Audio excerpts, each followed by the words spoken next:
Hey, good evening, everybody. My name is Gary Metro, and I'm the editor of the Southern Illinoisan. I want to thank you all for that fantastic round of applause that you had for me.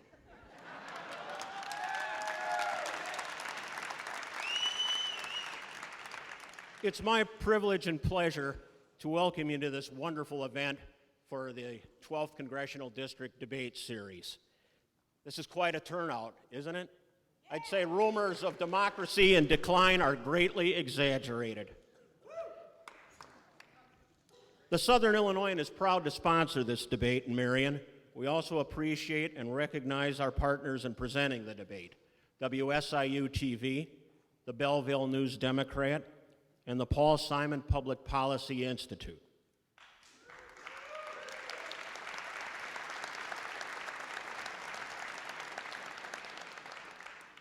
This gathering is part of our fabric of society as a free and self-governing people. The debate continues a political tradition that's long been part of American politics and of special significance in the state of Illinois. In 1858, our about-to-be president, Abraham Lincoln, participated in a series of debates against Stephen A. Douglas. So this debate continues a grand tradition. The Southern Illinoisan and our partners welcome the candidates for Congress, Paula Bradshaw of the Green Party, William Enyart of the Democratic Party,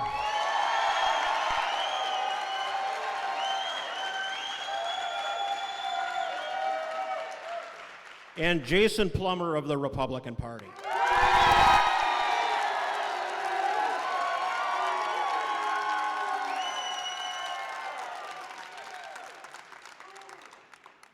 Candidates, may you all have great success tonight in explaining your vision for the 12th District. Let's hear it for all the candidates, and no booing.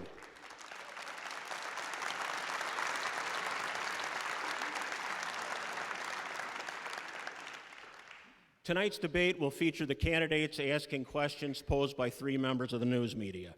There will be a rebuttal session about halfway through, and we will ask some of the questions from the audience before closing for the night. The debate will close at 8:30 p.m. At this time, I'd like to excuse myself from the microphone, take a seat with the journalists who will be asking questions, and taking over as the moderator of the program is Jack Tishner of WSIU TV. Let's give him a nice hand, please.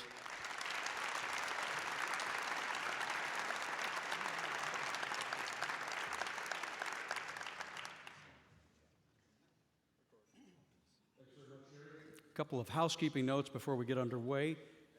Please turn off all cell phones, no flash photography, no noisemakers. You may applaud briefly after your candidates' responses, but keep in mind that time will take away from the time the candidates in general will have to respond to the questions. Please keep it civil and keep it clean. If not, the police will escort you from the premises, and we don't want that happening. So thanks very much for being here this evening. We certainly appreciate it, and we'll get underway shortly.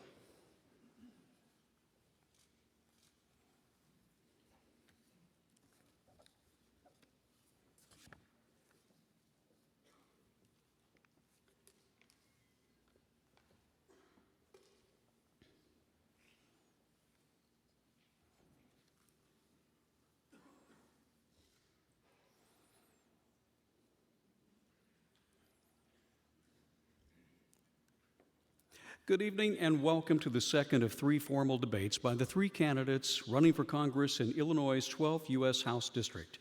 The candidates are Paula Bradshaw of the Green Party from Carbondale,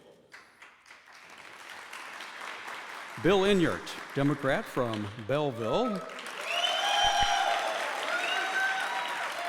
and Jason Plummer, Republican candidate from O'Fallon. The candidates will be questioned by Gary Metro of the Southern Illinois newspaper, Jennifer Fuller of WSIU Radio, and Beth Hunsdorfer of the Belleville News Democrat. I'm Jack Titchener of WSIU Public Television. I'll be your moderator for tonight. We'll begin with a 2-minute opening statement from each of our candidates, the order of which was determined by a drawing by the candidates before the debate. Paula Bradshaw will have the first opening statement. Hello. Our country is under siege. Our industrial cities look like they've been bombed, complete with shell-shocked refugees wandering outside crumbling factories. Many of our beautiful Appalachian mountains have been blown up, destroying forests, homes, and streams. Millions of people have had armed men kick them out of their foreclosed homes. Meanwhile, drought, wildfires, floods, and tornadoes cause widespread damage to homes, farms, and businesses. Millions are jobless, hungry, without health care. We seem to be under attack, yet our trillion-dollar military can't protect us. In the last debate, I pointed out that FDR put 4 million people to work in 2 months in 1933, the equivalent of 10 million people today. But that was nothing compared to the mobilization of World War II, when the entire economy was changed from civilian to military production and almost everyone was employed. Today, we need a different kind of mobilization, but on the same scale. We need to put everyone to work, producing the weapons to fight global warming, the end of cheap oil, and a crumbling infrastructure. We've known since the Arab oil embargo of 1973 that we need to cure our addiction to fossil fuels. I sometimes procrastinate too, but 40 years? If we could produce 229,600 planes between 1942 and 1944, we can certainly produce and install enough renewable energy to supply our country's needs within the next few years. We can certainly rebuild our light rail, insulate buildings, plant buffer zones to protect our rivers and streams, provide health, education, and social services for our population, and create the means for small farms and businesses to prosper. Don't believe it for 1 minute when they say we can't afford it. When Wall Street wanted a bailout, Congress and the Fed bailed them out with trillions of dollars in debt-created money. While working people struggle to get by, more than 90% of new income created in the last... Oh, really? Yes. I thought it was... Thank you. Next opening statement from Bill Enyart. I had more. I'd like to thank Marion Mayor Robert Butler for hosting this event. I'd also like to take a few moments to tell you a bit about me. I've lived and raised my family and paid taxes in the district for more than 40 years. I'm the son of a factory worker and spent 35 years in uniform protecting our great nation in the state of Illinois. I could never have attended college without the GI Bill and student loans. Now, there are serious policy differences between my opponents and me. I hope the questions in this debate highlight three. 1, tax fairness. I'll vote to end the Bush millionaire tax cuts for people making more than $250,000 a year. Mr. Plummer will vote to increase millionaires' tax breaks. Mr. Plummer refuses to tell you what percentage of his income he paid in taxes last year or any year. I immediately released my tax returns, going back to when Mr. Plummer was in high school. Second, Medicare's guarantee. Mr. Plummer endorsed the Paul Ryan budget, which turns it into a voucher program. He also, third, jobs. I have a clear, achievable jobs plan, which you can look at on my website. Mr. Plummer has a 12-point plan, which he's yet to fully release. It apparently endorses continued corporate welfare and ending regulations. We all know what happened when big banks' regulations were eased. You will make the determination which of us has a better plan to make it better for working people in Southern Illinois. We don't know where the nation will be next week or next year. We don't know what serious decisions will need to be made by our congressmen. So it's important for you to know who we are and how we make decisions. It's important for you to consider which of the candidates has proven experience, proven leadership, proven integrity. There are three drastically different visions, one clear choice. Mr. Plummer.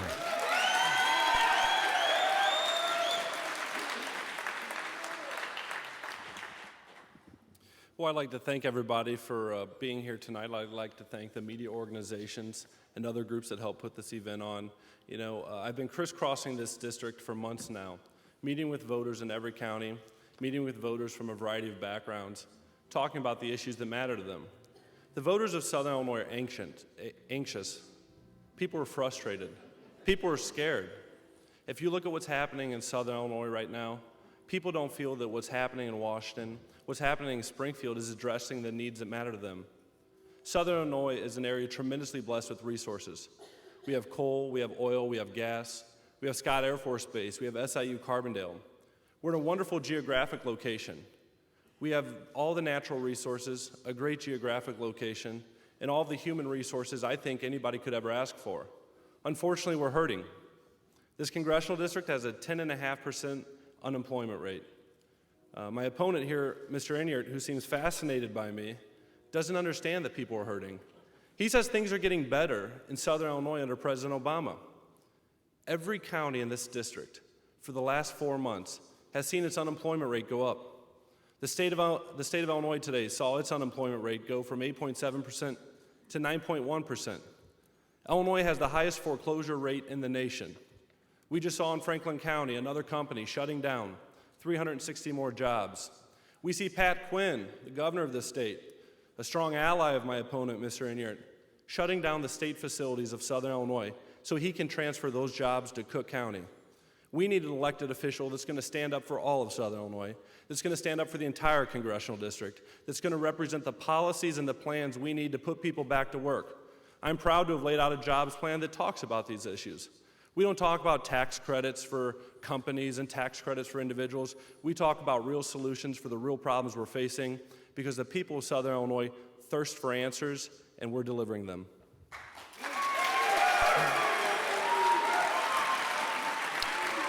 Okay, thanks, candidates. It's time now for questions from our panelists. Each candidate will have 2 minutes each to answer the question. The first question is from Gary Metro of the Southern Illinoisan for candidate Paula Bradshaw. This question was suggested by Ken Whittington of Benton, who is a reader of the Southern Illinoisan. We are going to hear a lot about taxation throughout the campaign season, including the reasons for and against continuing the so-called Bush tax cuts for the wealthy. Perhaps you have a greater level of financial expertise than me, but I can't understand how my middle-income lifestyle will be improved if wealthier Americans start paying higher taxes. Would higher taxes on the wealthy benefit the middle class? Why or why not? Ms. Bradshaw. Wow, talk about class divisions there. Yes, asking the rich to pay their fair share would definitely help the middle class because the middle class right now is paying more of their fair share because the rich aren't paying theirs. I mean, I guess I do understand better than Mr. Whittington about finances, but if you've got people making millions of dollars a year and they're paying 13%, and you've got people making $40,000 a year and they're paying 35%, clearly something's off there. And it can only be better by getting rid of not only the Bush tax cuts, but the Reagan tax cuts, because that's the last 30 years of tax cuts for the rich and attacking the working people, the unionized people, and other people of this country has not made for a better country. It's made for a much worse country. Oh, I still have more time. Well, I'll finish this. You still have time. All right. Mr. Enyart. Thank you. You know, here we have a clear policy difference between Mr. Plummer and myself. I believe, and in fact, the chairman of the Joint Chiefs of Staff recently said that the greatest threat to America is not military, it's the deficit. Now, why do we have a deficit? We have a deficit because of the Bush millionaire tax cuts, because they're not paying their fair share of taxes. The tax rate paid by Mitt Romney is 14%. You know, Warren Buffett said it better than I can when he said it's not fair that my secretary pays a higher tax rate than I do. Now, I don't care how much Mr. Plummer made. What I care is how much he paid. You know, if Mitt Romney paid 14%, I think that Mr. Plummer wants to go to Congress and he wants to write tax policy. Don't you think that it's fair that he disclose what his tax returns are? After all, Senator Brady, his running mate in his failed bid to become lieutenant governor, released his tax returns, and Senator Brady didn't even pay any federal income tax in 2 years. So what is it that Mr. Plummer hasn't paid? Mr. Plummer. Well, I'll actually answer the question. You know, if you look at what's happening right now in the United States, If you look at what's happening in the United States right now, you have politicians of both parties that aren't being honest with the voters. The Bush tax cuts could also be called the Obama tax cuts, since President Obama also supported their extension. And what we have right now is we have a tax code that's more than 72,000 pages. And it grows every year. And it doesn't grow because it's getting better. It grows because connected individuals, connected businesses, can figure out a way to create loopholes and deductions. The United States Constitution is less than 10 pages, the foundation of our government and our society, yet we have a tax code north of 72,000 pages. What we need true tax reform. I've laid out a plan for true tax reform to lower the rates that individuals and businesses throughout the United States pay, to eliminate the vast majority of loopholes and deductions that companies like General Electric and individuals like Warren Buffett take advantage of, while folks in this audience, folks on this stage, bear the brunt of the costs. What we need is true tax reform, and we need serious politicians who are going to go to Washington, D.C. and talk about that. Regards to tax cuts for millionaires, I don't know how it could be called a tax cut for a millionaire if they're making $250,000, but we all know that pass-through entities like sub-S corps and LLCs are the vast majority of small businesses in the United States. And when someone has a small business that makes some money, they pay that business's taxes on their personal returns. So if you want to tax 80% of the small businesses in the United States, the engine of job creation in the United States, that's fine. I just think taxing small businesses, putting people out of work, isn't going to solve the deficit or the financial crisis we're facing right now. We're not facing a deficit because we don't pay enough in taxes. We're facing a deficit because friends of yours like Barack Obama and Nancy Pelosi don't know how to stop spending money.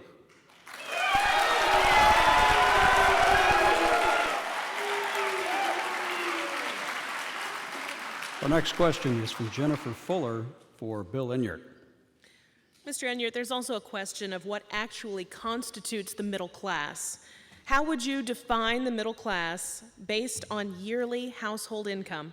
And what makes you the best qualified candidate in this race to represent their interests as well as the rest of the economic spectrum? Thank you. I think probably the best place to start with middle income would be in the middle, and that's about $50,000 a year. And then you can adjust it either side of that, but I think that's probably a pretty good starting point. Now, you can get into statistical analysis, but let's just say that 50 would be the mid-range, all right? Now, I think that I would be the best person to represent this district because I started out life like most people in this district. I'm from a working class family. My dad worked in a factory. My mom was a clerk in what was called then a dime store. Today it'd be called a dollar store. I enlisted in the Air Force at 19. I only got to go to college because of the GI Bill and because of student loans, and that's how I got through law school.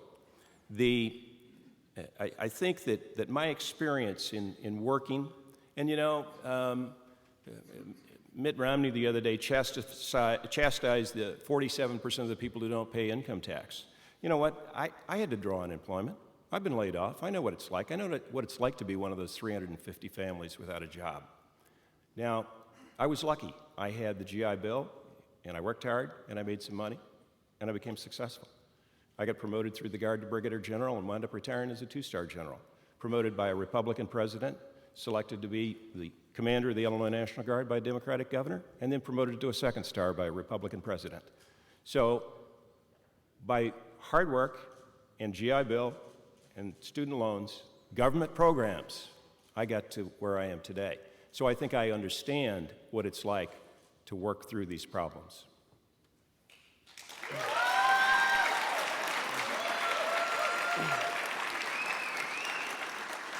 Response from Jason Plummer.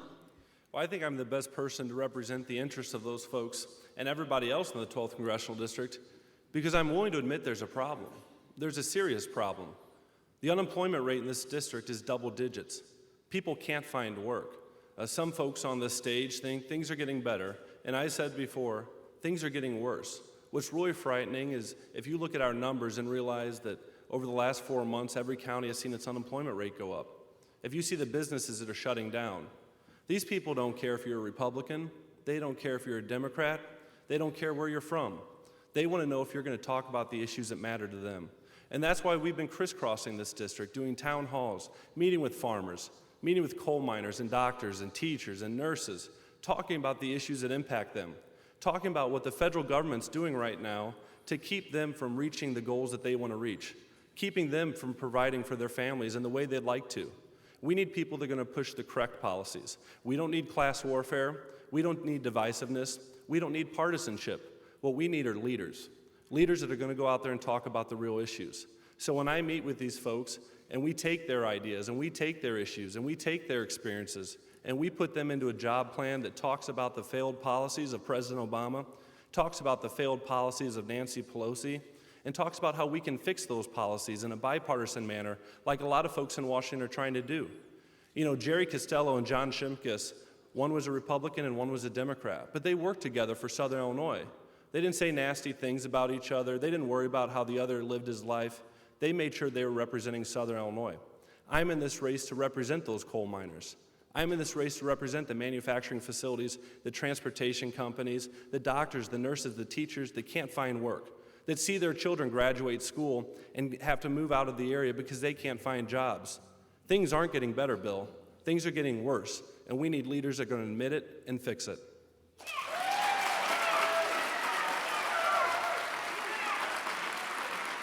Our next question is from Beth Hunsdorfer for Jason Plummer. Mr. Plummer, if President Obama wins a second term, I don't get to answer that question? Oh, I'm sorry.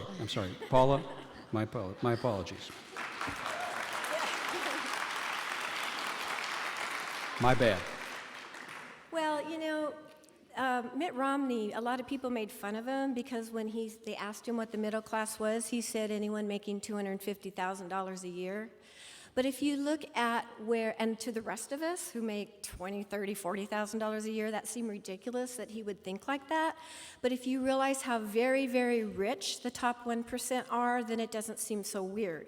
For instance, the average hedge fund manager, the top 10 hedge fund managers in 2010 made $72,000 an hour. $72,000 an hour, whereas minimum wage is $8.25 an hour. You can see that $50,000 a year is not in the middle of $72,000 and $8.25 an hour. Obviously, we aren't going to bring back this so-called middle class, which, of course, most of us define as a middle income, as an income that makes it possible for you to raise a family and have a house and take vacations and have a decent lifestyle. And that's all most Americans want. We're not greedy. We don't have this insatiable desire for more that the 1% seem to have, you know, where they're already rich beyond all belief, and now they want to cut food stamps, and now they want more tax cuts. How greedy can you get? Most of us aren't like that. And starting in 1980, when Reagan not only first cut taxes on the wealthy, but also started attacking the unions, the people who didn't have a college education but had good union jobs, he came into office and started attacking them right then. And the 80s were the first time I ever saw homeless people on the streets of the United States. Now they want to cut food stamps. Are we soon going to see starving people on the streets of the United States so the 1% can be even richer? No. The Green New Deal will give everybody a living wage and a decent income.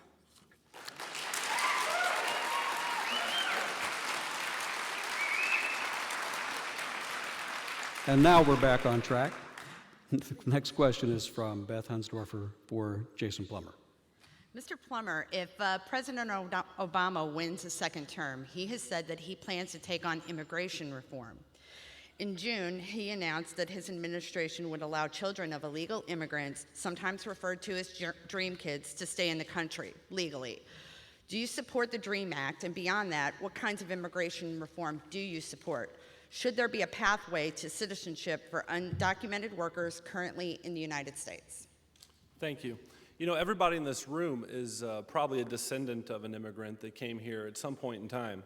That's one thing that makes America great, is the opportunity, the beacon of hope that it is for people around the world. We have a lot of people that come to America all the time. I get frustrated when I see people that want to run down America. My response is always, if America is so bad, if things are so bad here right now, why do so many people want to come here? People want to come here because there's opportunity. A lot of folks are here legally, a lot of folks are here illegally, and that's something that needs to be addressed. I would not have supported the DREAM Act. I think we need to provide a pathway for citizenship for people that have done a lot of good things.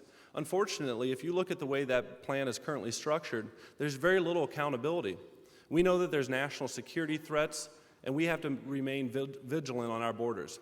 We've got to make sure that folks that come here legally are not being jumped in front of by other folks that come here illegally. We've got to make sure that American citizens have the opportunity for jobs, and we have to be really honest about the costs in education and health care that the illegal immigrant population causes to regular American taxpayers to carry. What we need is a real immigration policy, not one that provides amnesty. We need one that provides opportunity. We need to make sure that folks that want to come here and offer good ideas and offer opportunity to this nation are allowed to come here. But we also need to make sure that we know who's here and we know why they're here. We need secure borders, and we need to make sure that we provide a pathway to citizenship for people that are here for the right reasons.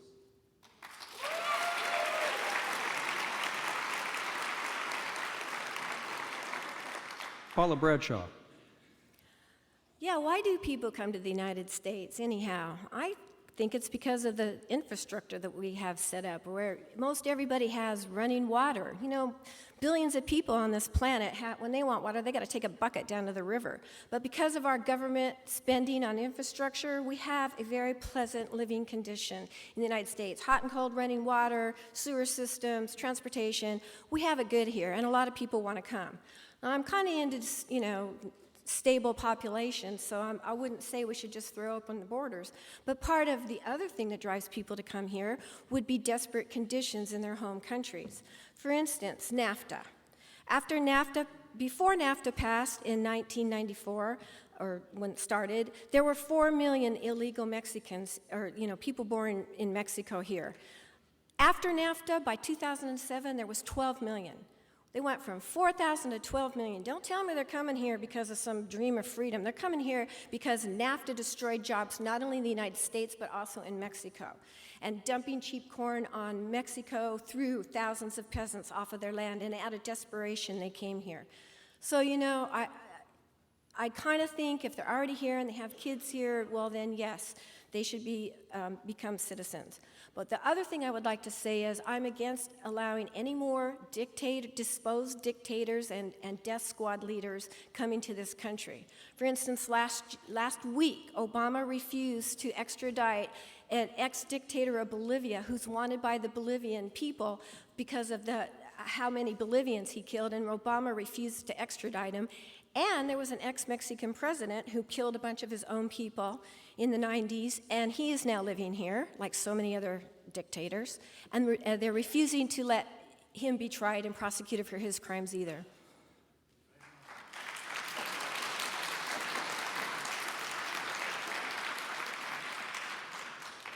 Bill Enyart. Thank you. About 3 years ago, when I was serving as the commander of the Illinois National Guard, Senator Durbin contacted me, and Senator Durbin had introduced the DREAM Act. And Senator Durbin asked me if I would endorse the DREAM Act for him. And I said, well, Senator, I don't know. Let me take a look at it and see what it says. And one of the provisions in the DREAM Act is that if someone enters the military service, takes that oath to defend our country, to defend our Constitution, then that person gets an expedited route to citizenship. And I thought about that, and I thought, if someone is willing to take that oath, and someone is willing to defend our country, someone is willing to put their life on the line for our freedoms and our Constitution, it's wrong to deny them citizenship. So I wrote a letter endorsing the DREAM Act at Senator Durbin's request because of that. I thought it was the right thing to do. And since I've been campaigning, I've had occasion to meet with orchard owners and farmers here in Southern Illinois. And those orchard owners have told me we can't produce food without migrant workers. And I've also discovered that most of those migrant workers are legal. You know, they have agricultural visas. There's a special visa that permits those people to come into our country and work as agricultural workers, and they do that. And I think that's appropriate. If they're willing to come up here and they have proper papers and they're willing to work and pay taxes and pay in to the Social Security tax fund and pay income taxes, I see no reason why they shouldn't be allowed to legally work. Thank you.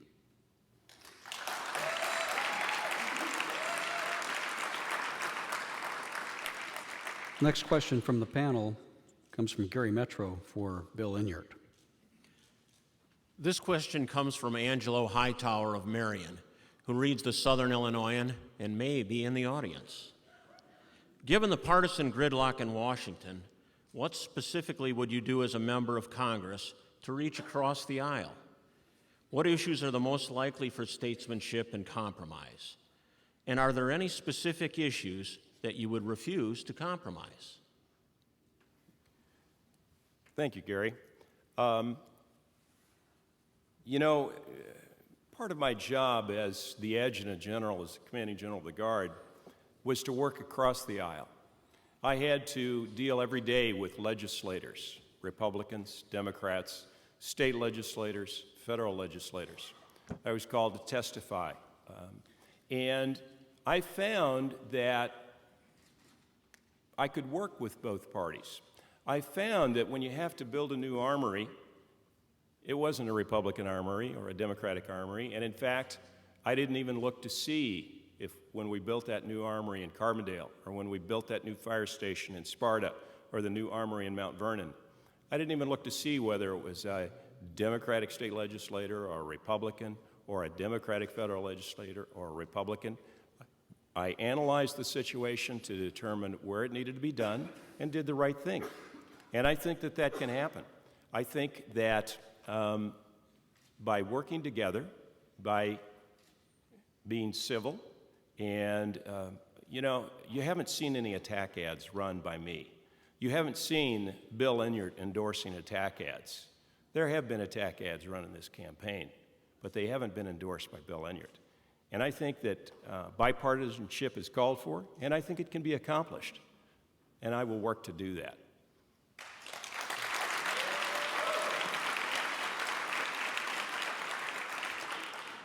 Mr. Plummer. Absolutely. You know, what I said in my opening statements was true. The voters of Southern Illinois that are hurting right now, they don't care if you're a Republican, they don't care if you're a Democrat, they care if you're talking about the solutions that matter to them. That's why we're talking about those issues. We're talking about, for instance, the Farm Bill right now. The Farm Bill is held up in Washington, D.C. because of Democrats and Republicans. Our farmers are struggling through one of the worst seasons they've ever seen. I announced this week that if I was in Congress right now, I'd call for a discharge petition against the Republican leadership because our farmers need a farm bill, and they need a farm bill now. There's some very serious policy issues out there right now. And what you see about my campaign is I don't look at policy issues through a Republican lens or Democrat lens. I look through it at a lens as, is this right for Southern Illinois? And I can tell you there's a lot of issues that aren't right for Southern Illinois. Obamacare is bad for Southern Illinois. Cap and trade is bad for Southern Illinois. The DREAM Act is bad for Southern Illinois. I won't stand up for those issues if they're pushed by a Republican or a Democrat. The fact that the Farm Bill isn't happening right now is bad for Southern Illinois. I'm standing up to the Republican Party right now. I wish Bill would stand up to his party on issues like Obamacare that slashes $720 billion from Medicare. That's money that our seniors demand. Let him finish. $720 billion that our seniors are depending on right now. We need to make sure that we put policies in place that benefit Southern Illinois. 20 years ago, this district had 37 operating coal mines. Today, we have fewer than 10. We already saw this administration try to push cap and trade, and when it failed legislatively, they decided they wanted to implement it through regulatory fiat. I've stood up from the very beginning and said we need to stop that. We need those coal mines. We need those jobs. We need the opportunity that offers Southern Illinois. I don't care if you're a Republican or Democrat. I'm not going to Washington, D.C. to represent a party. I'm going to Washington, D.C. to represent all 12 counties of the 12th Congressional District.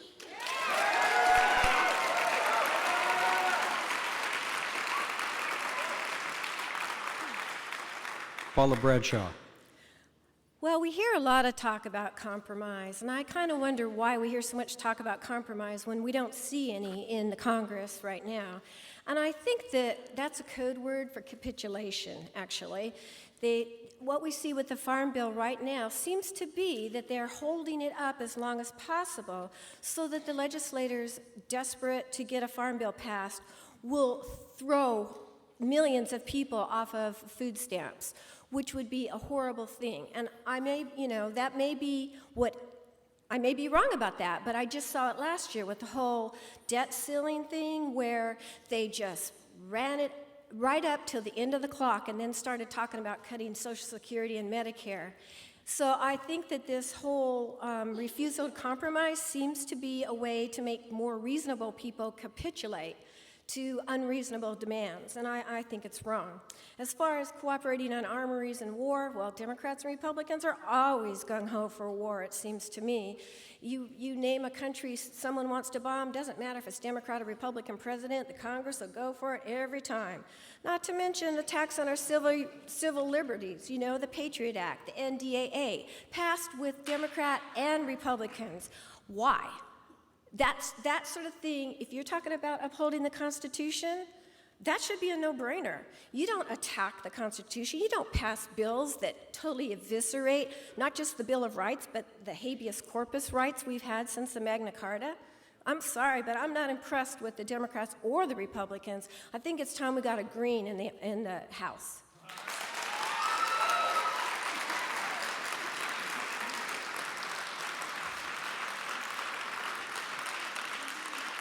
Our next question is from Jennifer Fuller for Jason Plummer. Mr. Plummer, let's talk about military spending. Our human costs are beyond computation, from military campaigns in Afghanistan and Iraq, not to say anything about the recent killings in Libya. There is also a steep financial burden linked to our peacekeeping and regime-changing missions, a burden that could be increased substantially through hostilities in Syria and Libya and the possibility of conflict between Iran and Israel. So the question is, are we spending too much on our military? Can we afford to spend less? And what changes in military spending would you support? We live in a very dangerous world, as the recent events remind everyone. My thoughts and prayers are with the families of the Americans that were killed in Libya over the last few days. We're facing problems across the world right now. It's not just the Middle East. You see Russia on the rise. You see China expanding its territorial reach. We need a strong military. Everything I do when I go to Washington, D.C. will be focused on just a couple simple questions. Is it right for the voters of the 12th Congressional District? And is it a core function of government? I think the number one core function of government is national defense. I know Scott Air Force Base up in St. Clair County is very important in national defense. It plays a phenomenal role that most people don't realize. It's important to the local economy, but the impact it has on our national defense cannot be understated. My Navy unit's actually based at Scott Air Force Base, and I know exactly what happens there. We need to make sure that we have elected officials that are going to defend places like Scott Air Force Base. They're going to make sure we have the best military in the world. The best military in the world ensures that we don't have to go out and overreach in foreign policy. People don't want to mess with America when they know that we're strong. Right now, that's a real problem we have. Our friends don't know if we're going to back them up. Our enemies don't know if we're going to strike back. We need a strong foreign policy. We need a strong military, and that strong military starts in the House of Representatives. Make sure that we fully fund our military and that our men and women aren't on the chopping block because partisan politicians won't make tough decisions. We see what's happening right now with sequestration. If sequestration takes hold, it will only happen because Republicans and Democrats wouldn't agree to work together. Sequestration would result in the smallest standing army since World War II, the smallest standing Navy since World War I, and the smallest strike fighter force in the history of the United States. Our president hasn't offered leadership on sequestration. The members of the Senate and the members of the House haven't offered leadership on sequestration. We need folks that will go to Washington, D.C., that will fight for our national defense policies, will fight for Scott Air Force Base, and will offer leadership in national defense. Thank you. The next response is from Paula Bradshaw. Our military spending has doubled in the last 10 years. The wars that the various presidents have launched on peoples of the rest of the world have cost $1.8 trillion. With $1.8 trillion spent on killing people in other countries, we could have given $54 million to every unemployed person in the United States. I don't think that's a wise use of our resources. And also it's contributing to the federal deficit that everybody says they care so much about. You have a tax cut and then you start 2 new wars. How do you not think that you're going to get deeply, deeply into debt? You can't do it. If you want to cut the deficit, you have to stop the wars. As far as Scott Air Force Base goes, you know, we do need a strong defense. We just don't need an empire. We need Scott Air Force Base, but we don't need 900 bases all over the world intimidating other people. And Libya, last year, the United States bombed the heck out of Libya, dropped something like 30,000 bombs on them at the same time that we had the deficit thing, the holdup in Congress. We were all worried about what kind of cuts we're going to make for child care and food stamps while we're dropping expensive bombs on people in Libya, which was very unconstitutional, by the way. There was no war declared. There was no Congress involved in that. Plus, in Libya, the United States fought side by side with al-Qaeda. They admitted it. They said, but these guys have been reformed. They're good al-Qaeda now. And now we see maybe they weren't so reformed with the blowback that we see in the last couple of weeks in Libya. So I think that we should quit dropping bombs on goat herders in Yemen because they're al-Qaeda and then fighting side by side with al-Qaeda in Libya and Syria.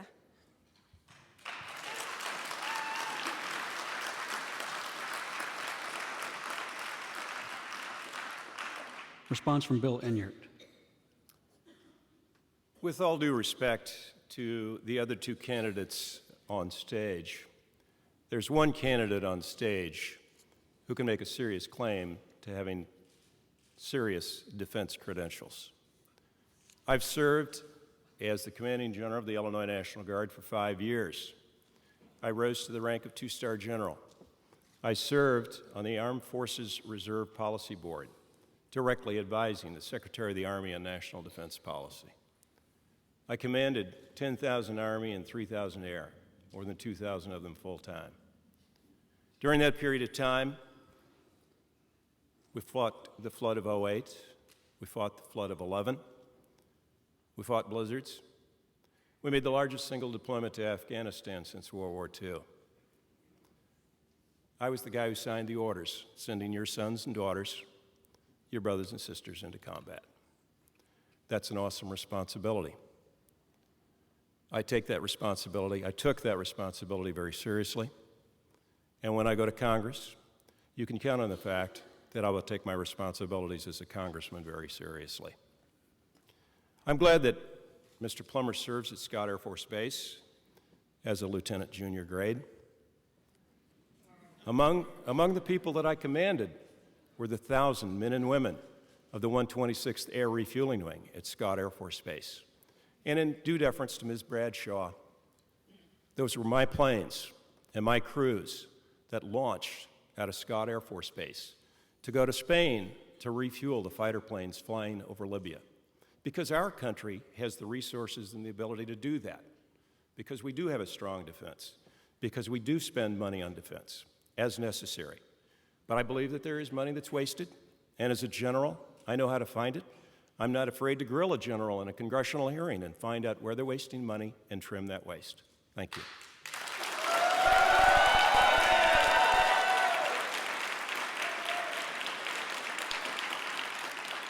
Our next question comes from Beth Hunsdorfer of the Belleville News-Democrat for Paula Bradshaw. Candidate Bradshaw, if you've driven on Interstate 57 or Illinois 13 recently, you've seen the big role that transportation is playing in job creation in southern Illinois. The man you hope to succeed, Congressman Jerry Costello, has worked to bring roads, bridges, airport projects, and other transportation improvements back to his district.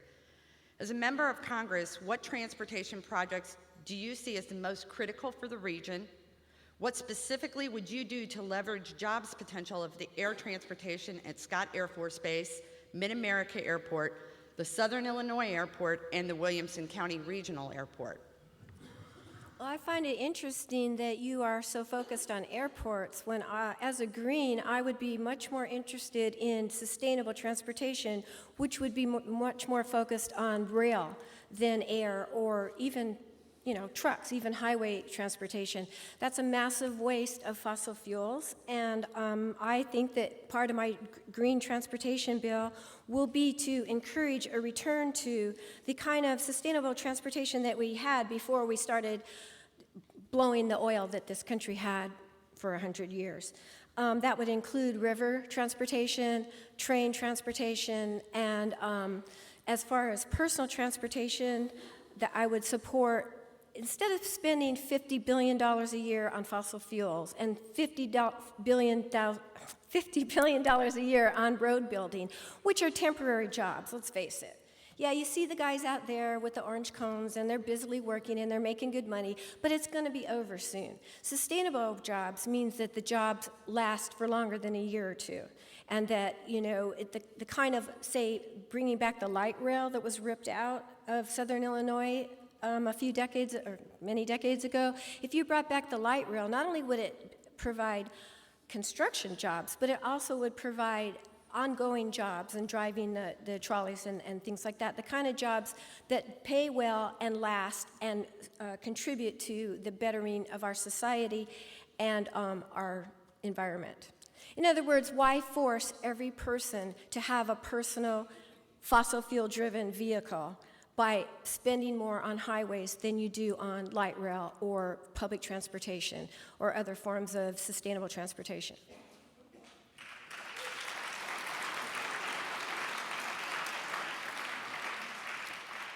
Next response is from Bill Enyart. Thank you. I intend to follow in the footsteps of Jerry Costello. I think Jerry Costello has done an outstanding job serving on the Transportation Committee and bringing transportation infrastructure to Southern Illinois. I met a couple of weeks ago with Mayor Chesley up in Mount Vernon. And Mayor Chesley, in spite of all the doom and gloom that Mr. Plummer will talk to you about, Mayor Chesley told me that in the Mount Vernon area, between 2011 and 2013, they're going to add 1,200 new jobs. Now, why is that? They're adding 1,200 new jobs because there are 3 new coal mines opening up there, in spite of what he says. She will also tell you that those new jobs are coming because of transportation infrastructure. Mount Vernon sits at the crossroads of I-57 and I-64, and there are 3 Class A rail lines there. That infrastructure is what is building that boom there. If you go to Granite City, the port district at Granite City, if you go to Dupo, if you go to Sauget, the port districts there are booming. Why are they booming? Why are there jobs being added there? If you go to the warehousing district just west of Edwardsville, right at the intersection of 270 and 255, what do you see? There are going to be 1,500 new jobs there. Why? Because of transportation infrastructure. It's critical to the development of this district, and I intend to work very diligently to bring that home for the district. I believe that we need to have, and this is part of my jobs plan, you can see it on my website, I believe that we need to have an infrastructure bank, a bank that creates public-private partnerships it's had bipartisan support, but it's unfortunately never been passed. I believe we need to have Build America bonds that allow state and local government to issue at a discounted rate for important infrastructure products.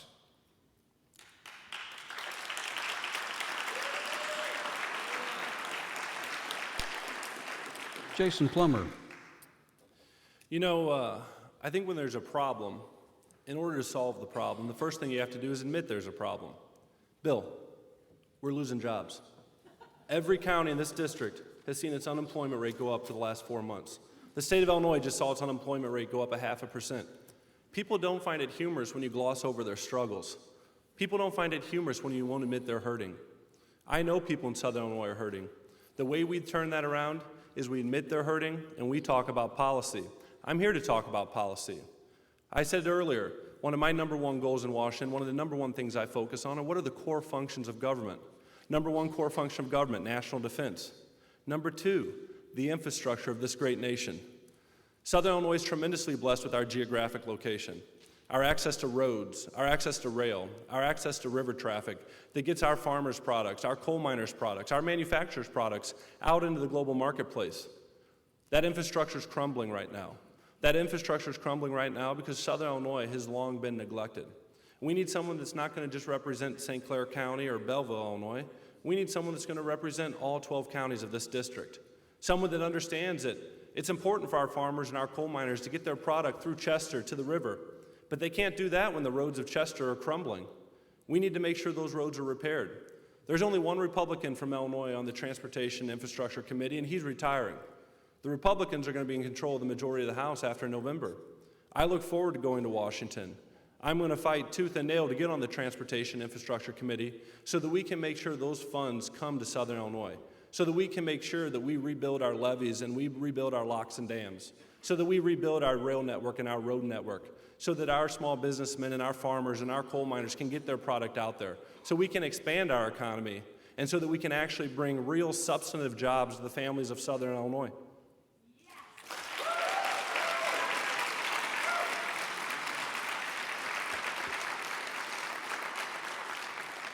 At this point in our event, we'd like to give each of the candidates 2 minutes to rebut anything that you think needs to be addressed at this point that's been said by the other candidates.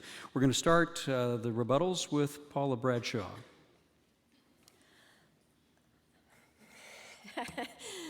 Oh gosh, I wasn't prepared for this. I'm sorry. I guess that I would just say when you talked, Bill, when you directed the question to me, saying that you were the one that went over and bombed Libya as defense of this country, they didn't even pretend that Libya was a threat to this country. I mean, they didn't even give us that usual excuse of weapons of mass destruction, or they're going to come over here in their little speedboats and ram our coast. I mean, they didn't even bother saying any of the usual. What they said was they were protecting the people. So to call the bombing of Libya a defense of this country is really, really a stretch.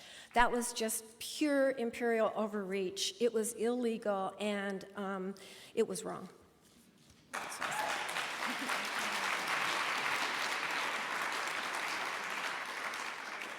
Rebuttal from Mr. Enyart. Thank you. Jason, there were 10,000 new jobs added in the state of Illinois last month. The reason the unemployment rate went back up is because people who were long-term unemployed are now out looking for work because they have hope of getting a job. And, you know, for some reason, Mr. Plummer wants people to be afraid, and Mr. Plummer wants people to be depressed. I'm sorry, I'm not going to take that kind of attitude. Now, also, Mr. Plummer says he's going to solve the deficit by eliminating tax deductions. Which ones will you eliminate, Jason? Are you going to eliminate the home mortgage interest? Are you going to eliminate the deduction for health insurance? You know, we hear these generalities, but let's hear some detail. Let's hear a plan. The $720 billion he claims that President Obama, and for some reason, he wants to run against Barack Obama. You know, he doesn't want to run against Bill Enyart. I'm not quite sure why, but he wants to run against Nancy Pelosi. If he wants to run against Nancy Pelosi, he needs to rent a villa in San Francisco, not in O'Fallon.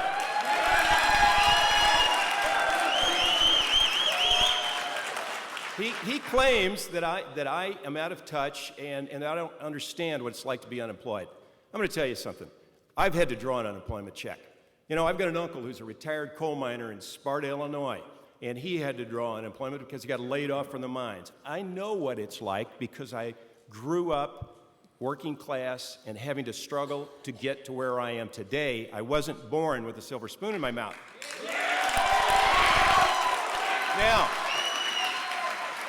Now, Mr. Plummer talks about class warfare. You're right. There is class warfare, and sorry I'm going to sound like Paula Bradshaw here for a minute, but you know what? The class warfare has been going on for 10 years. George Bush cut taxes for millionaires, got us into 2 wars, and that's why we're in the deficit, the critical deficit situation we're in today. The large Wall Street banks, he got a donation from Goldman Sachs. Okay. I didn't.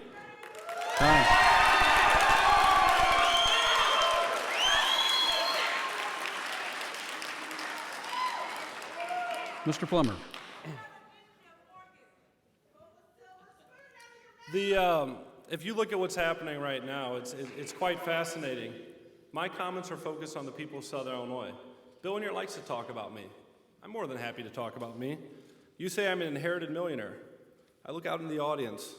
My grandparents have passed. They were people of very simple means. I see my parents out there, breathing. I'm not sure what I could have inherited from them. My family grew up in Litchfield, Illinois. My dad didn't have running water or electricity. He got to college because he went there on a sports scholarship. He met my mom there. They became teachers. They taught high school. They coached sports. Then he decided he wanted to do something that most Americans dream of and most Americans try. He wanted to start his own business. He started that business. He now employs over 1,000 people. Bob Plummer and his employees built that business. Barack Obama didn't build that business. The United States... The United States government didn't build that business. I'm proud to admit my family employs a lot of people, a lot of good, hard-working people. We wish we could employ more people in Southern Illinois. But the failed policies that Bill Enyart supports keeps us from being able to do that. You know, I'm standing here right now. I'm a businessman. I'm proud of that. I hope to keep growing jobs. Bill, this entire campaign, has yet to admit what he does for a living. He's a trial lawyer. He's a trial lawyer from St. Clair County, Illinois. You want to know why our healthcare system struggles? You want to know why small businesses leave Southern Illinois? It's because of lawsuits, and it's because of public policy from people like Nancy Pelosi and Barack Obama that Bill Enyart supports. If we're going to... Okay, that's enough. That's enough. Let him finish. If we're going to make sure we represent Southern Illinois, we have to admit there's a problem. I know there's a problem in Southern Illinois. The people in Southern Illinois knows there's a problem in Southern Illinois. Time. And we're going to work together to solve those problems.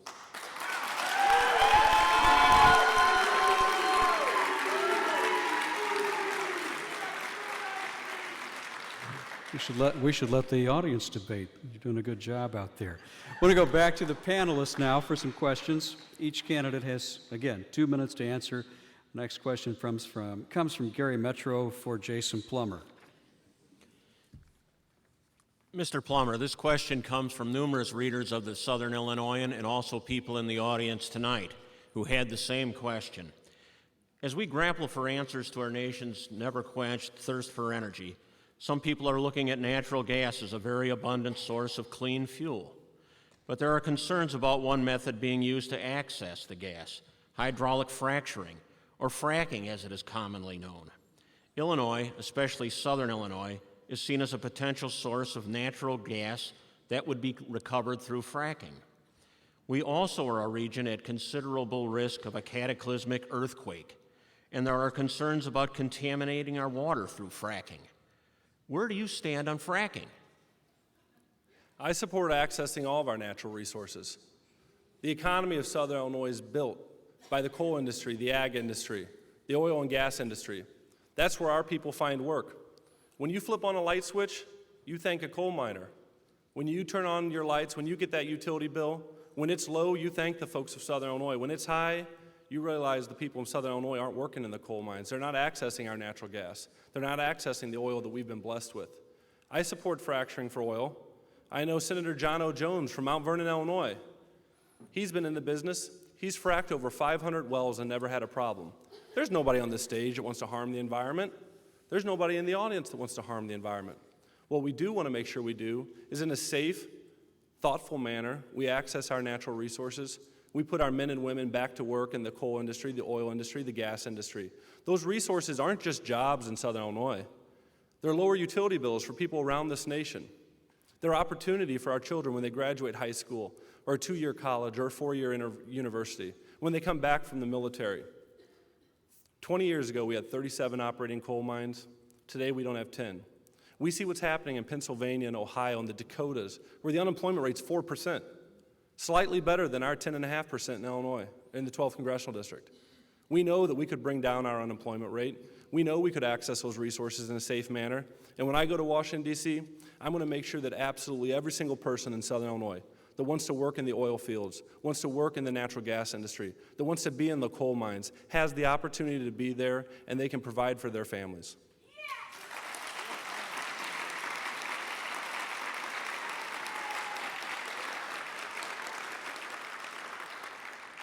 Paula Bradshaw is next. Well, I'm a member of the Green Party, so of course I'm against fracking. Fracking uses water. Fracking takes vast amounts of clean, drinkable water, pumps it full of chemicals, and then forces it under the ground to fracture the rocks so that the gas and other harmful chemicals can escape, be sold for profit for the energy companies. And you talk a lot about creating jobs with fracking. Of course, fracking won't create jobs for people in southern Illinois, except for peripherally. They will bring people in that know how to frack from the rest of the country, and those people will get the jobs. What natural gas, coal, and oil are fossil fuels. They are the millions and millions of years of ancient sunlight compressed into compact sources of energy. And we have had quite a run since oil was discovered in the United States in 1859. We built a whole industrial economy on cheap fossil fuels. And of course, no one wants to admit that those days of cheap, easily accessible fossil fuels are over, but you can see that they are. You can see because if you had gushers still in Texas, you wouldn't be drilling in the Gulf of Mexico and the oil spills. You wouldn't be blowing up the mountaintops in Appalachia. You wouldn't be fracturing miles underneath the ground. Just people, it's time to grow up and realize that it's time to turn to renewable energy, the kind of energy that will be here for centuries to come, and quit acting like addicts, ripping apart the couch, looking for the last bits, looking for a nickel so they can get their high. That's what we're doing. We're ripping up our atmosphere, we're ripping up our mountains, we're ripping up our land, our water, our topsoil to get the last bits of fossil fuel. Grow up.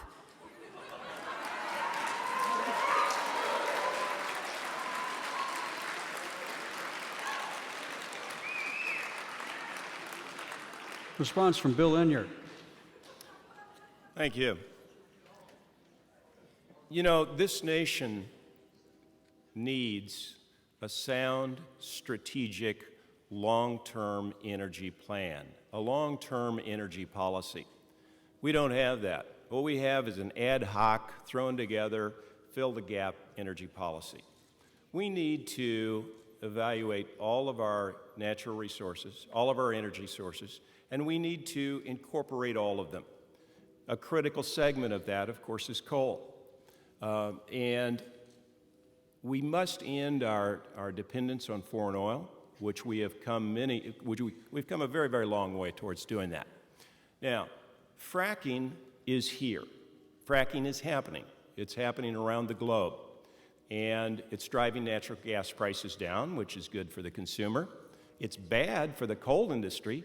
Mr. Plummer won't tell you this, but one of the reasons that the coal industry is in trouble is because natural gas prices are so cheap.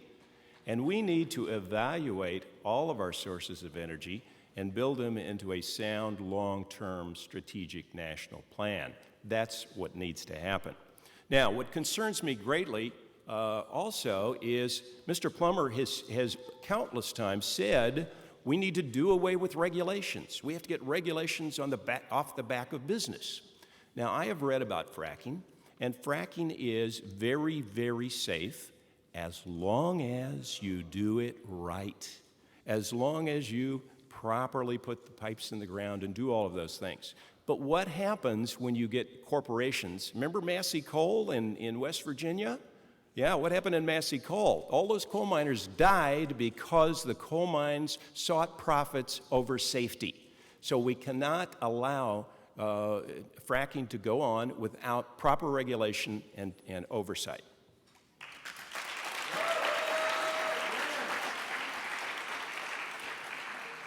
Jennifer Fuller has a question for Paula Bradshaw. The last question touched on this a bit, but I'd like some more specifics when it comes to green energy in the 12th Congressional District.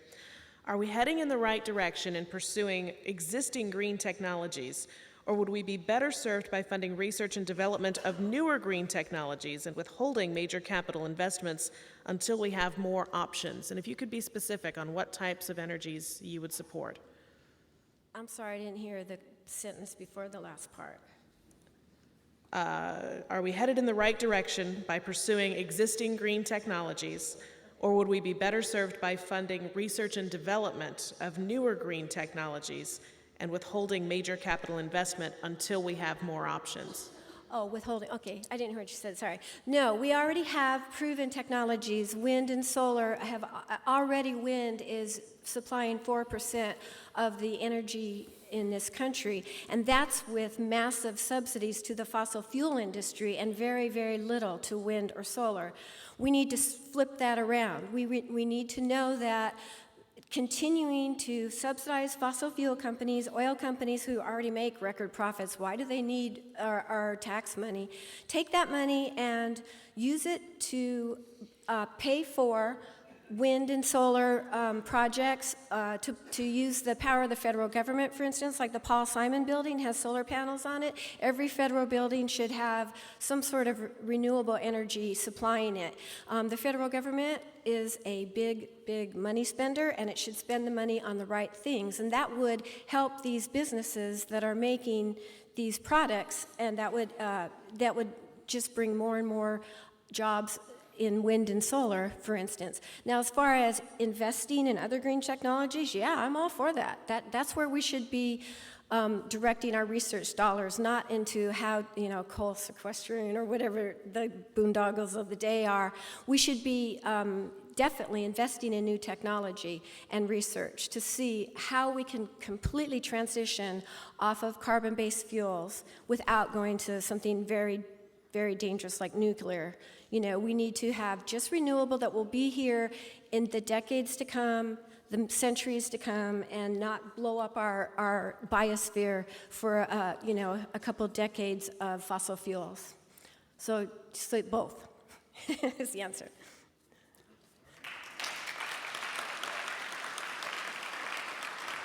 Response from Bill Enyart. Well, I think we certainly need to continue research and development. My alma mater, Southern Illinois University. Gary, that's a shameless plug after your fine examples of endorsing the Southern Illinois in there.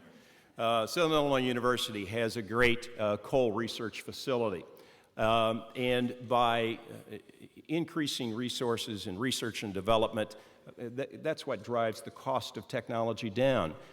If we look at the Prairie State Energy Campus, they've got the greatest scrubbing technology, and in fact, that points out my earlier point on infrastructure. Because of the infrastructure buildup on the Kaskaskia River and the ability to ship coal and ship fuel and ship the scrubbers in and out of that facility. But by increasing research and development and doing it in conjunction with a sound, long-term, sound energy policy, a national level energy policy, we'll be able to drive that technology and drive those technology costs down. What's the cheapest way to cut your gas bill in half? Cheapest way to cut your gas bill in half is double your fuel mileage. And we've seen that happening. And the auto companies screamed about it. They screamed about unnecessary government intervention, didn't they? Don't you all remember that? They were screaming when the fuel standards got increased? Well, guess what? When I was a young kid driving a hot rod, if you got 12 or 14 miles to the gallon, you were great. And now you can go buy a new Mustang and you get 30 miles to the gallon with it. So by increasing use of technology, we can certainly aid our energy problem and solve some of the problems that Ms. Bradshaw is so concerned about.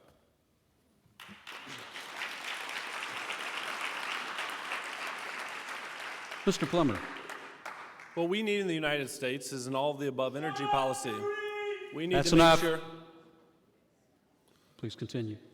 What we need in the United States of America is an all-of-the-above energy policy. We need an energy policy that embraces all the resources we've been blessed with, as well as technologies that have been discovered. I'm all for wind, I'm all for solar, I'm all for nuclear power. I know Southern Illinois is tremendously blessed with oil, gas, and coal. We need to access those resources as well. What we don't need is a federal government that picks winners and losers. We talked about solar panels on top of the Paul Simon building here in Carbondale. We just invested hundreds and hundreds and hundreds of millions of dollars. And when I say we, I mean every taxpayer sitting in this crowd right now, in a thing called Solyndra. That went bankrupt because government doesn't know what it's doing. Guess where those solar panels sitting in Carbondale were manufactured? China, not the United States. We need an energy policy that embraces our technologies, embraces our workers, embraces our resources. We need to make sure we utilize them. I know 42% of the power in this country is made by coal. I know that the coal industry, coal prices, natural gas prices are very cyclical. Everyone in this crowd right now should be grateful for the fact that natural gas prices are low. Because if natural gas prices weren't low right now, and we continued this war on coal that we see from Washington, D.C., your utility bills would be going through the roof. We have to embrace our resources. I want to make sure that when I go to Washington, D.C., we are investing tremendous amounts of money in oil and gas and coal and making sure that we nurture new technologies so that we can wean ourselves off of fossil fuels. But we're not going to be able to do that overnight. The people of Southern Illinois realize we're not going to be able to do that overnight. And until we get those things figured out, we need to focus on the resources that we're blessed with and the resources that manufacture and provide the vast majority of energy in the United States. That's oil, gas, and most importantly, Southern Illinois coal.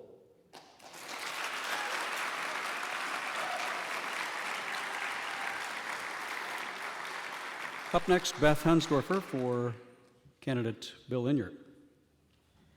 Candidate Enyart, Governor Pat Quinn wants to shut down the TAM Supermax prison in Southern Illinois because of budget constraints. Would you support the federal government stepping in to buy the facility to keep those corrections jobs in the area? I think that the closure of TAMs by the state government is the absolute wrong thing to do. And I have stated that, and I have told the governor that. The impact, the economic impact of closing TAMs is far heavier in Southern Illinois than it would be if he were to close an equivalent facility in Chicago, simply because of the size of the population. You know, the economy in Union County and Alexander County and Randolph County can't absorb that blow the way that Cook County could. An additional factor to be considered in closing TAMs is that those are some of the most dangerous prisoners in the system. And by taking them out of TAMs and putting them into other prison facilities, into other Department of Correction facilities, they're endangering not only guards but other prisoners. So I think that that's absolutely the wrong thing to do on the part of the state of Illinois to close that facility. I would certainly support the federal government looking at TAMs to see what use might be made of it. Frankly, I'm no expert on federal penitentiaries. I doubt that anyone standing up here is, but I would certainly encourage the Federal Bureau of Prisons to take a look at it and see if it might conceivably be utilized by the federal government.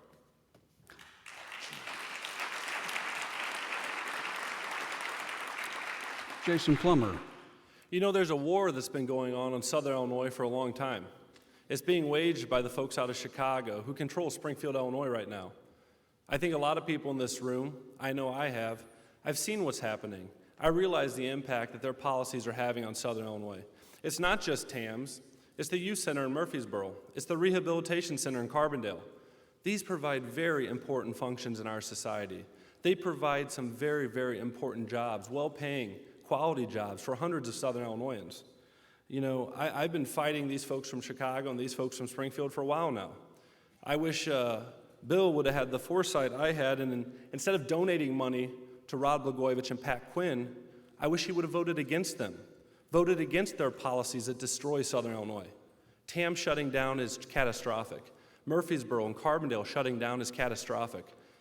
In terms of federal ideas, I think that's something that needs to be looked at, but what I'd really like to see serious leadership in Springfield that would put the men and women that protect all Illinois citizens back to work in these facilities. I know the money's been made available in the budget. I know you're good friends with Pat Quinn. Perhaps you could pull some strings and see if he'd utilize that money to put the men and women in Southern Illinois back to work. Alexander County has a 13.5% unemployment rate. Next door, Pulaski County has a 12.5% unemployment rate. Those are jobs that are about to leave. That's opportunity that's about to leave. Those communities, those counties, those families, they can't absorb another blow. We need politicians that aren't going to speak out of both sides of their mouth. We need politicians that are going to stand up for Southern Illinois.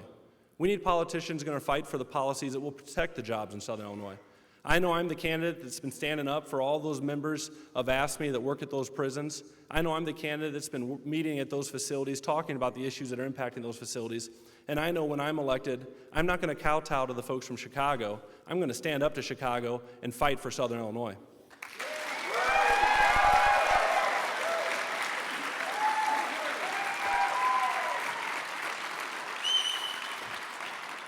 Now, this group is a very studious bunch, and you've done your homework. You submitted questions in advance, and we have... Oh, I'm sorry. Paula, I'm sorry. My apology. I've jumped the gun. Pot of plan over here. Okay. I question the need for so many prisons. We went from 2 prisons in Southern Illinois in 1982, 14 prisons in Southern Illinois now. You could look at that as a job creator, or you could look at it as a failure of public policy. What is it in this land of the free that makes it so necessary to lock up so many people? For instance, the war on drugs started about the same time. Coincidence? I think not. The war on drugs means that a whole lot of those people in those prisons are there for nonviolent crimes, are there for doing something that people have done for millions of years when no government was there to lock them up. So I think that we should rethink our drug policy, which not only is waging war on the people of America, but the wars on people in Colombia and Mexico, with 50,000 people dead in Mexico in the last few years because of the war on drugs. Almost every South American, Central American, Mexican president is now saying, you guys have got to get a hold of yourselves and do something to decriminalize marijuana and quit waging war on the peoples of other countries and also on the people of this country. With the Green New Deal, we will have jobs for everybody that are socially uplifting jobs and not jobs, guarding unemployed people. From Chicago, you have unemployed farmers guarding unemployed people, factory workers from Chicago is basically what it is. So I don't see how you can call yourself the land of the free when we have more people in prison here in the United States than any other country on the world. And I really think that we need to find better ways of employing our people rather than locking up our fellow citizens.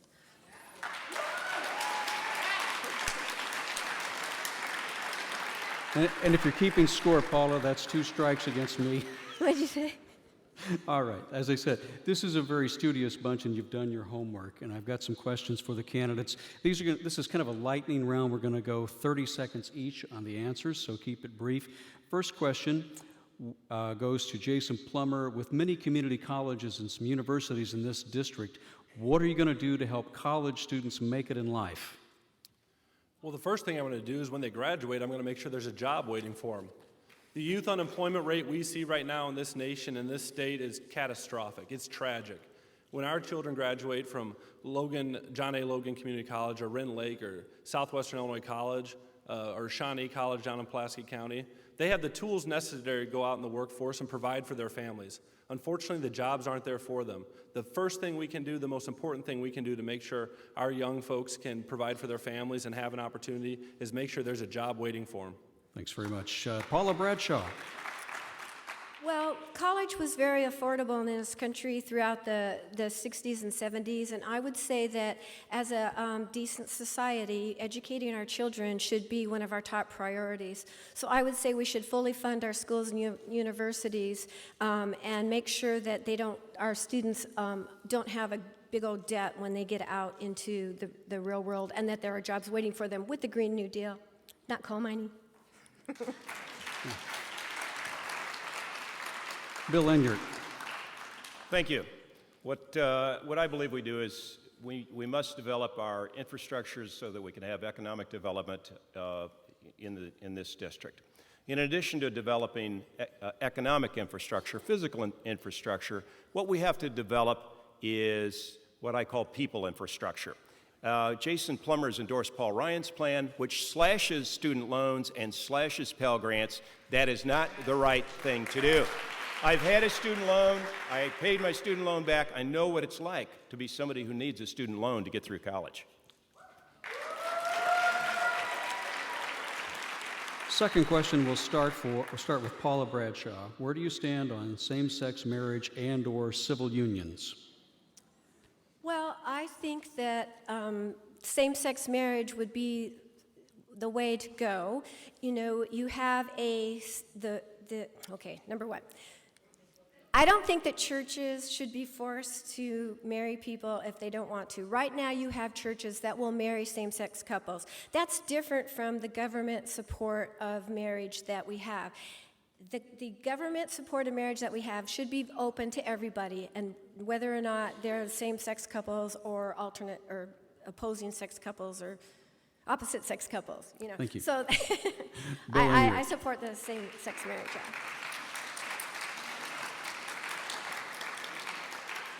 Bill Enyart. Well, I would be opposed to same-sex marriage. I differ from the Democratic Party on that. Now, let me say that that's the first time since I've been campaigning I've been asked that question. That's not a real concern in the district. What I've been asked about are jobs and Medicare and Social Security. That's what people are concerned about, are economic issues, not these divisive wedge social issues that the Republicans love to throw up there. Let's instead talk about the real issues, and that is jobs, the slashing of Medicare and Social Security by Paul Ryan's budget, endorsed by Mr. Plummer. Mr. Plummer. I support traditional marriage. You know, I think the voters out there want to make sure that the person they're talking to, the person they're going to vote for, is an honest person. Bill and I have had several conversations, so let me repeat this in front of everybody. I have never endorsed Paul Ryan's budget. I do not support Paul Ryan's budget. And if you say that again, you're being dishonest to the people of Southern Illinois. And if you're...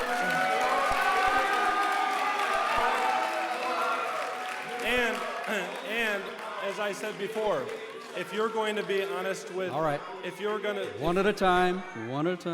If you're... All right.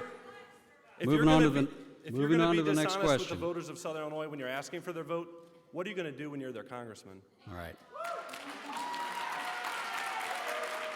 Moving on to the next question. What will you do to oppose continuing efforts by the President to pass cap-and-trade taxes under which he has promised skyrocketing energy prices and other regulations which he says will destroy our coal industry in Southern Illinois as well as make American products uncompetitive globally? Mr. Enyart, your response. You know, I'm glad you asked that question. I'll be opposed to that. And let me tell you that we have Mr. Plummer on tape, June 12th, Alton, Illinois, Town Hall, fully embracing the Paul Ryan budget. I don't care what he says. Now, let me tell you something. Let him talk. As an officer, Let him talk. I swore an oath as an officer. My honor is very important to me, and I don't have to lie, unlike Mr. Paul Ryan or Mr. Plummer, for that matter. So let's just keep it on the up and up here, Mr. Plummer. Thank you.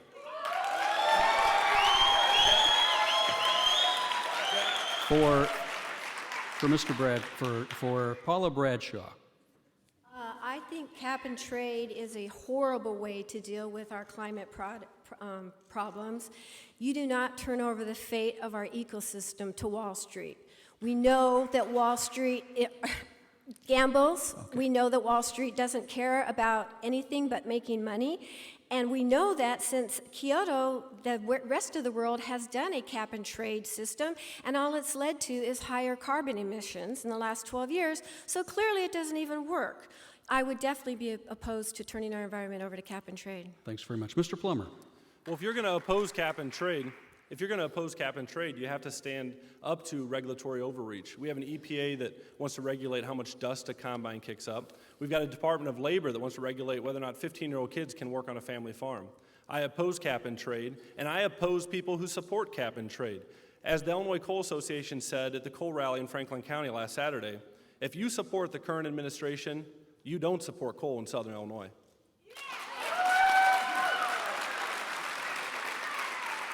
All right. We've come to the end of the questioning. It's time for closing statements. The candidates will each make a 2-minute closing statement. Paula Bradshaw will go first. I'm sure most of you have played the game of Monopoly, which first became popular during the last Great Depression. We know that at some point in the game, one person inevitably controls all the property and the money, cackling as they collect more and more money from those who land on their spaces. Unfortunately for us, our country today strongly resembles a game of Monopoly, except it's a rigged game in which the bankers get to play the game with all of the money. This new player, call it Wall Street, not only owns Boardwalk and Park Place, but Pennsylvania Avenue, and a nearby property called Capitol Hill, and they've rewritten the rules to benefit them. They have taken the power to put common people directly in jail for trivial offenses while they get an unlimited supply of get-out-of-jail-free cards. They're taking the houses of people on Baltic Avenue through fraud and perjury. They're trying to make it so no ordinary player can collect $200 when we pass go. They have robbed millions of the opportunity to earn any money and jack up the price whenever we land on the electric company by keeping us addicted to ever more costly fossil fuels. They are trying to privatize the water company. They've replaced most of the railroads with expensive gas-guzzling cars. They lend us money but charge predatory interest rates as part of the bargain. They even threaten people who prefer to play Parcheesi. It's time to reset the game.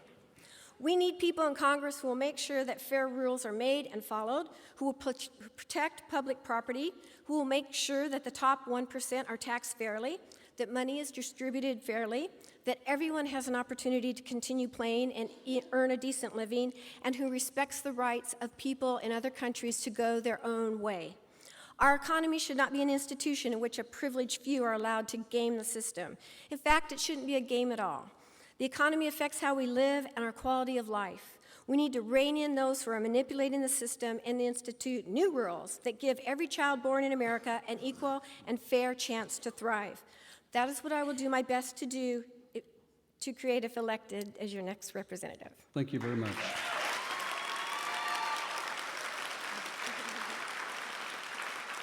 Bill Enyart. Thank you. You know, you've heard serious policy differences between the three of us. Mr. Plummer, for example, would subsidize energy companies like Exxon, which made billions and billions of dollars. I'd like to point out also, I talked about tax fairness when we opened this up. Mr. Plummer would continue tax breaks for millionaires.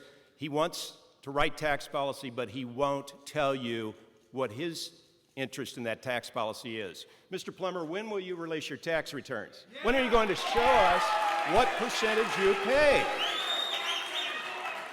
Now, let me finish. Now, let's talk about Medicare. Let's talk about Medicare and Social Security. You know, when he states that Barack Obama, who he wants to run against, slashed $720 billion, that is an absolute misrepresentation. It's a hold down in the growth, and the Wall Street Journal says that there's a 30% inefficiency in the hospital care system. It's a hold down in growth in hospital bills. It's not taking money out of senior citizens. Also, Paul Ryan relies on that same $720 billion in his budget, which Mr. Plummer endorsed. Now, let's talk about the fact of jobs. You know, he talks about jobs. I have a clear, achievable jobs plan. Mr. Plummer has got some 12-point plan, which he hasn't bothered to release all of yet. I think he's on about point 5. You know, there's serious differences in work experience, in professional experience, in leadership experience. I'm glad to hear him talk about leadership. Let's compare lieutenant junior grade to major general. Is that a bit of...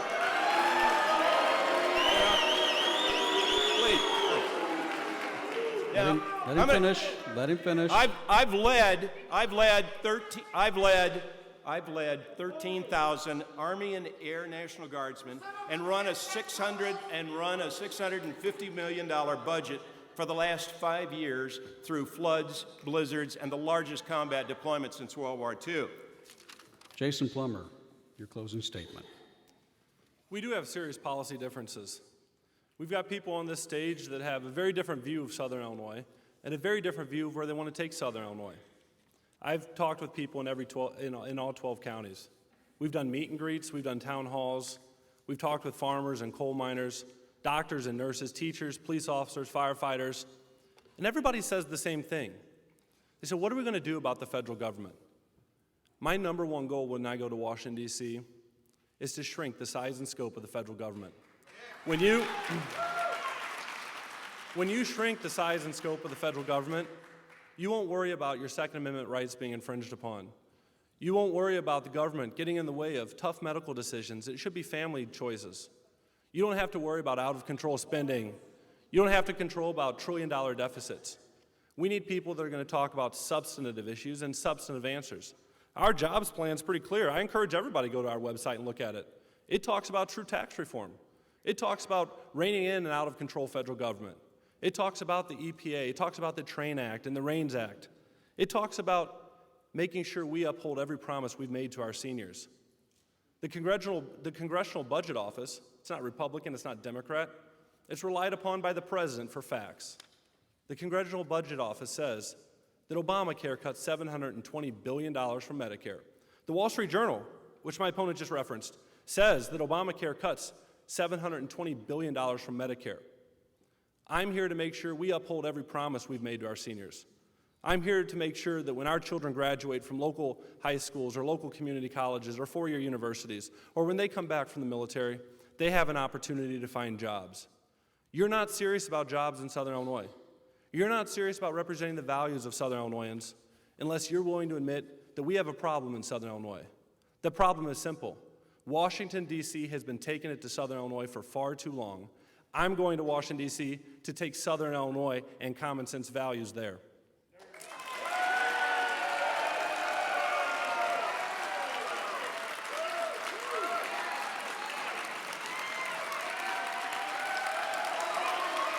All right. Thanks very much. We have come to, sir, that's enough. We have come to the end of our debate, our second debate for the 2012 general election. I want to thank the candidates, Paula Bradshaw, Bill Enyart,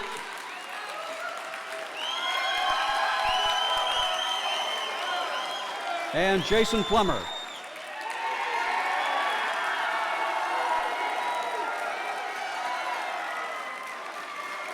We also want to thank our panelists, Gary Metro of the Southern Illinoisan, Jennifer Fuller of WSIU Radio, and Beth Hunsdorfer of the Belleville News-Democrat. Thanks also to the Paul Simon Public Policy Institute at SIU Carbondale and the staff of the Marion Cultural and Civic Center. The candidates will debate one more time this election season. That third and final debate will be on Wednesday, October 10th at 7 p.m. at Lindenwood University in Belleville.